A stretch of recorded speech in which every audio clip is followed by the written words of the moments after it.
வணக்கம். இலங்கை செய்திகளுடன் நான் நிரோஷன். விரிவான செய்திகளுக்கு முன் தலைப்புச் செய்திகள். முடிந்தால் மாகாண சபை தேர்தலை விரைவில் நடத்துமாறு அரசாங்கத்திற்கு சவால் விடுத்துள்ள எதிர்க்கட்சித் தலைவர் சஜித் பிரேமதாச. முன்னாள் ஜனாதிபதிகளுக்கு வழங்கப்பட்ட அரசு சொத்துக்கள் அனைத்தும் மீளப் பெறப்பட்ட நிலையில் அவற்றை பொருளாதார ரீதியாக பயன்படுத்த அரசாங்கம் திட்டம். தற்போதைய அரசியல் பதவி வகிக்கும் 6 முக்கிய அமைச்சர்களின் சொத்துக்கள் தொடர்பாக விசாரணை மேற்கொள்ள லஞ்சம் மற்றும் ஊழல் விசாரணை ஆணைக்குழுவில் அதிகாரப்பூர்வ முறைப்பாடு.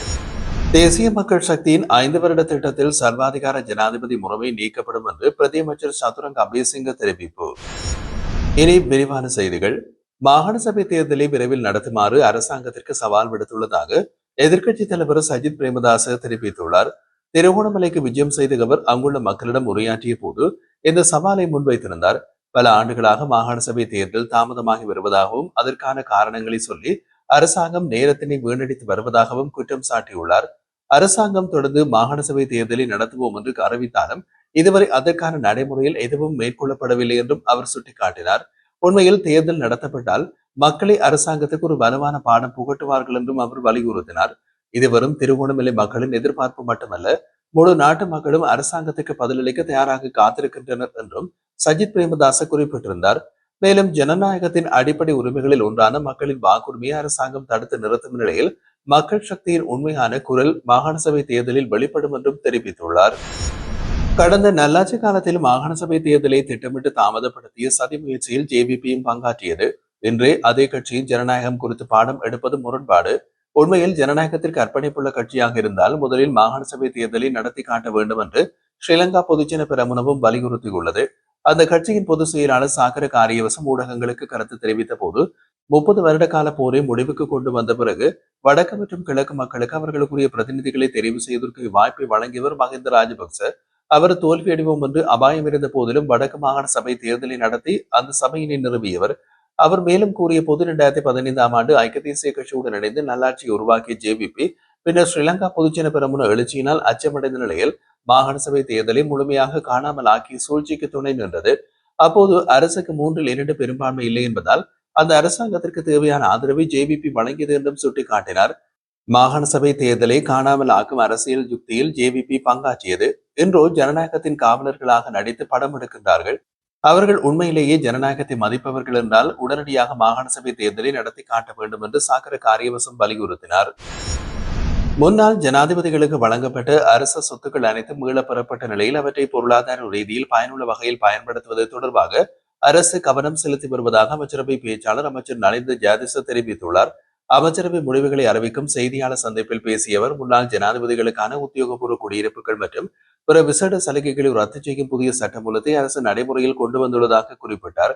சில முன்னாள் ஜனாதிபதிகள் ஓய்வு பெற்ற பிறகும் பல ஆண்டுகள் அரசு இல்லங்களில் தங்கியிருந்ததோடு சிலரின் குடும்பத்தினர் தலைமுறையாக அங்கு வாழ்ந்த நிகழ்வுகளும் உள்ளது.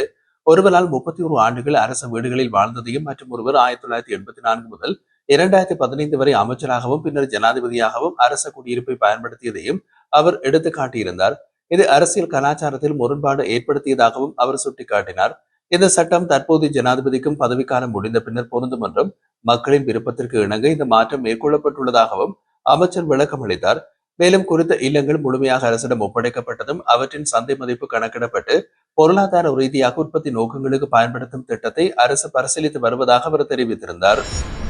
தற்போதைய அரசில் பதவி வகிக்கும் 6 முக்கிய அமைச்சர்களின் சொத்துக்கள் தொடர்பாக முழுமையான விசாரணை மேற்கொள்ள வேண்டும் என்று லஞ்சம் மற்றும் ஊழல் விசாரணை ஆணைக்குழுவில் அதிகாரப்பூர்வ முறைப்பாடு சமர்ப்பிக்கப்பட்டுள்ளது. இந்த முறைப்பாடு சமூக செயற்பாட்டாளர் ஜாமினி கமந்தவினால் பதிவு செய்யப்பட்டுள்ளதாகவும் தெரிவிக்கப்பட்டுள்ளது. அமைச்சர் பிமல் ரத்நாயக, சுனில் வட்டகல, சுனில் ஹேந்துனதி, நலிந்த ஜாதிச, வசந்த சமரசிங்க மற்றும் குமார ஜெயக்குடி ஆகியோர் குறித்த சந்தேகங்கள் வெளிப்படுத்தப்பட்டுள்ளது. ஜெயமுனி கமந்த தமது முறைப்பாட்டில் இந்த அமைச்சர்களின் சொத்துக்கள் நிலவரம், அவர்களின் குடும்பத்தினரின் பெயரில் பதிவான சொத்துக்கள் மற்றும் அரசியல் அதிகாரத்தில் இருந்தபோது பெற்ற வருவாய்கள் தொடர்பாக வெளிப்படையாக விசாரணைகள் நடத்தப்பட வேண்டும் என்று கூறியுள்ளார். மேலும் மக்களின் நம்பிக்கையினை நிலைநிறுத்த அரசாங்கம் இந்த விஷயத்தில் தாமதமின்றி நடவடிக்கை எடுக்க வேண்டும் என்றும் அவர் வலியுறுத்தியுள்ளார். அவரது கூற்றின்படி அரசியல் தலைவர்களின் சொத்துக்களை வெளிச்சமிட்டு காட்டுவது ஜனநாயகத்தின் நம்பகத்தன்மையை உறுதி செய்யும் முக்கிய அம்சமாகும். எனவே குறித்த விசாரணை உடனடியாகவும் வெளிப்படையாகவும் நடைபெற வேண்டும் என்று அவர் சுட்டிக்காட்டினார். இதனால் குறித்த அமைச்சர்களின் சொத்துக்கள் குறித்த விசாரணை தொடங்கப்படுமா என்பது தற்போது பொதுமக்களின் கவனத்தை ஈர்த்துள்ளது. இனி நாட்டில் ராஜபக்சக்களின் அரசியல் நிலைத்திருக்க முடியாது.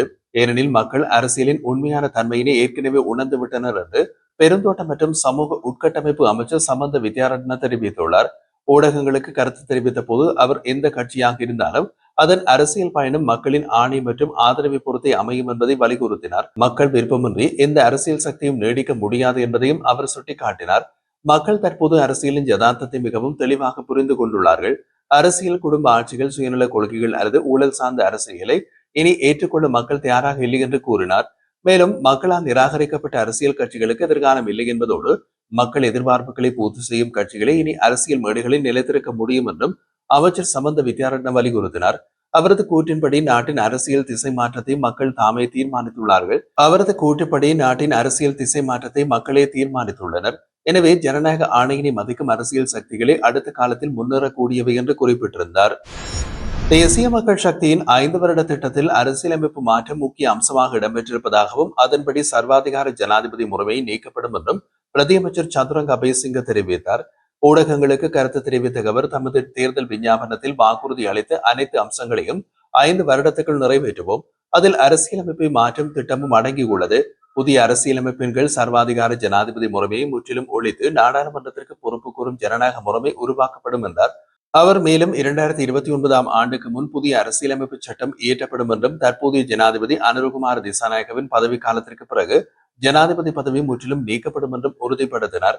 அதேவேளை தேசிய மக்கள் சக்தி சார்பில் சமர்ப்பிக்கப்பட்டுள்ள சொத்து விவரங்கள் குறித்து சிலர் விமர்சனங்களை முன்வைத்திருப்பதாகவும், ஆனால் இது நாட்டின் அரசியல் வரலாற்றில் ஒரு புதிய முன்னேற்றமாக கருதப்பட வேண்டும் என்றும் அவர் வலியுறுத்தினார். நாங்கள் அரசியலுக்கு வந்தபோது எவ்வளவு சொத்து இருந்தது, பதவியிலிருந்து விலகும் போது எவ்வாறு இருக்கும் என்பதை மக்கள் தெளிவாக காண முடியும். இதற்கு முன்னர் இருந்த அரசியல்வாதிகளின் சொத்து மதிப்பு எவ்வாறு அதிகரித்தது என்பதை பற்றி மக்கள் பேசிக் கொண்டிருக்கின்றார்கள். ஆனால் இப்போது அதனை வெளிப்படையாக கண்காணிக்க முடிகின்றது. இது நாட்டுக்கு பெரிதும் சாதகமான ஒரு முன்னேற்றம். நாங்கள் வெளிப்படைத்தன்மையுடன் செயற்படுகின்றோம் என்று பிரதியமைச்சர் சதுரங்க மேலும் குறிப்பிட்டிருந்தார். முன்னாள் ஜனாதிபதி மைத்ரிபால சிறிசேன தனது உத்தியோகபூர்வ இல்லத்தை காலி செய்ய இன்னமும் சில நாட்கள் கால அவகாசம் வழங்குமாறு கூறியுள்ளார். இல்லத்தை அரசிடம் ஒப்படைக்க தயாராக இருப்பதாகவும் ஏற்கனவே புதிய வீட்டை கண்டுபிடித்துள்ளதாகவும் அவர் தெரிவித்திருந்தார். ஆனால் அந்த வீடு தற்போது புதுப்பித்தல் பணிகளில் இருக்கின்றமையினால் நிறைவடையும் வரை உத்தியோகபூர்வ இல்லத்தில் தங்க வேண்டிய நிலைமை ஏற்பட்டுள்ளதாக அவர் விளக்கம் அளித்துள்ளார். தற்போது தங்கி வரும் உத்தியோகபூர்வ இல்லம் எந்தவித வசதிகளும் இன்றி நரகத்தை போல் உள்ளதாகவும் அதை மகிழ்ச்சியுடன் விட்டு செல்ல தயாராக இருப்பதாகவும் மைத்ரிபால சிறிசேன தெரிவித்தார்.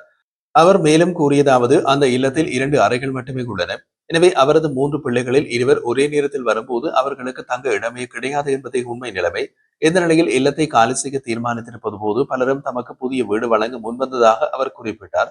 தன்னிடம் தற்போது ஓய்வூதியத்தை காட்டிலும் வேறு வருமான ஆதாரம் எதுவும் இல்லை என்றும் எந்தவித சலுகைகளும் எதிர்பார்க்காமல் மகிழ்ச்சியுடன் உத்தியோகபூர்வ இல்லத்தை ஒப்படைக்க தயாராக இருப்பதாகவும் முன்னாள் ஜனாதிபதி மைத்ரிபால சிறிசேன தெரிவித்துள்ளார். இந்தோனேஷியாவிலிருந்து அழைத்து வரப்பட்டு தற்போது குற்றப்புலனாய்வு திணைக்களத்தில் தடுப்பு காவலில் உள்ள உறுப்பினர்கள் ஹெகல்பத்ர பத்மே, கமாண்டோ சலிந்தோ, பானந்துரன் இலங்கு ஆகியோரை விசாரிக்க மேல் மாகாண வடக்கு குற்றப்பிரிவுக்கு அதிகாரப்பூர்வ அனுமதி வழங்கப்பட்டுள்ளது. இந்த அனுமதி நேற்று முதல் அமலுக்கு வந்துள்ளதாக தெரிவிக்கப்படுகின்றது. இதற்கு முன் மேல் மாகாண வடக்கு குற்றப்பிரிவில் தடுத்து வைக்கப்பட்டிருந்த பெகோ சமன் மற்றும் தெம்பிலி லகிரு ஆகியோர் தீவிரமாக விசாரிக்கப்பட்டு பல முக்கியமான தகவல்கள் வெளிக்கொணரப்பட்டிருந்தது. எனினும் அதே வழக்குடன் தொடர்புடைய சிஐடி காவலில் உள்ள மேற்கண்ட மூவரையும் இதுவரை விசாரிக்க முடியாததால் விசாரணையின் முன்னேற்றம் தாமதமடைந்திருந்தது. இந்த சூழ்நிலையை கருத்தில் கொண்டு போலீஸ் மா அதிபருக்கு அறிவிக்கப்பட்டதை தொடர்ந்து குறித்த மூவரையும் விசாரிக்க தேவையான அனுமதி வழங்கப்பட்டதாக நம்பத்தகுந்தமான தகவல்கள் வெளியாகியுள்ளது.